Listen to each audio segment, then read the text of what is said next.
বিটিআৰত প্ৰমোদ বড়ো চৰকাৰৰ কাৰ্যকালৰ দিন শেষ হৈ অহাৰ লগে লগে সৰব হৈছে এবিএমছু।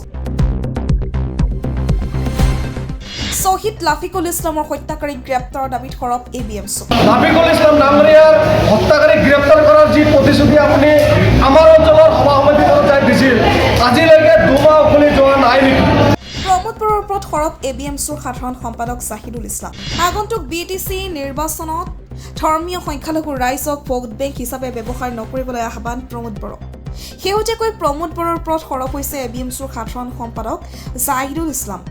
বিটিচিত প্ৰমোদ বড়ো চৰকাৰৰ অহাৰ দুমাহৰ ভিতৰত শ্বহীদ লফিকুল ইছলামৰ হত্যাকাৰীক গ্ৰেপ্তাৰ কৰিব বুলি সংখ্যালঘু ৰাইজক প্ৰতিশ্ৰুতি দিছিল প্ৰমোদ বড়োৱে। কিন্তু প্ৰমোদ বড়ো চৰকাৰৰ কাৰ্যকালৰ ৫টাকৈ বছৰ উকলি যোৱাৰ পাছতো এতিয়াও লফিকুল ইছলামৰ হত্যাকাৰীক গ্ৰেপ্তাৰ কৰিব পৰা নাই প্ৰমোদ বড়ো চৰকাৰে। সেয়ে এতিয়া সৰব হৈছে বড়োভূমিৰ ৰাজনৈতিক পথ পৰিৱৰ্তন কৰিব পৰা ছাত্ৰ সংগঠন এবিএমছুৰ সাধাৰণ সম্পাদক জাহিদুল ইছলাম। চিৰাং জিলাৰ অন্তৰ্গত মুছাবাৰী অঞ্চলত এবিএমছুৰ ২০তম প্ৰতিষ্ঠা দিৱস অনুষ্ঠানত এবিএমছুৰ সাধাৰণ সম্পাদক জাহিদুল ইছলাম উপস্থিত থাকি মন্তব্য কৰে, আগন্তুক বিটিচি নিৰ্বাচনত ধৰ্মীয় সংখ্যালঘু অঞ্চলত যদি প্ৰমোদ বড়োই চাই তেন্তে ৰাইজে প্ৰশ্ন কৰিব, দুমাহ এতিয়াও উকলি যোৱা নাই নেকি? কিয় এতিয়াও গ্ৰেপ্তাৰ কৰিব পৰা নাই লফিকুল ইছলামৰ হত্যাকাৰীক? আপোনালোকে সকলোৱে জানে, বিটিআৰৰ আজিৰ দিনত প্ৰধান প্ৰমোদ বড়ো ডাঙৰীয়াই এটা সময়ত বলিষ্ঠভাৱে এটা সময়ত বিটিচি অঞ্চলৰে এটা ছাত্ৰ সমাজৰ নেতৃত্ব দিছিল আৰু তেখেতে বিটিচি অঞ্চলত যি বলিষ্ঠ কণ্ঠ এবিএমছুৰ প্ৰায়ত সভাপতি শ্বহীদ লাফিকুল ইছলাম ডাঙৰীয়াৰ লগতে তেখেতে এটা প্লেটফৰ্মতে এটা সময়ত তেখেতে কাম কৰিছিল। আমাৰ এবিএমছুৰ প্ৰায়ত সভাপতিৰ লগতে ঘনিষ্ঠ সম্পৰ্ক আছে। এই সময়ত তেখেতে অকল চিফৰ নিজৰ যে ব্যক্তিগত মুনাফাৰ ক্ষেত্ৰত তেখেতে বিটিচি অঞ্চলৰ চিফৰ ঘাটিটো দখল কৰাৰ কাৰণে বিটিচি অঞ্চলৰ ধৰ্মীয় অঞ্চলৰ মানুহখিনিক ভোট বেংক হিচাপে ব্যৱহাৰ কাৰণে তেখেতে যাই বিভিন্ন সভা সমিতিত পোৱা আমি দেখিবলৈ পাইছিলোঁ যে ইয়াতে যদি বিটিচি অঞ্চলত বিজেপি বা বিপিএফৰ চৰকাৰে দুমাহৰ ভিতৰত লাফিকুল ইছলাম ডাঙৰীয়া হত্যাকাৰীক গ্ৰেপ্তাৰ কৰা হ'ব।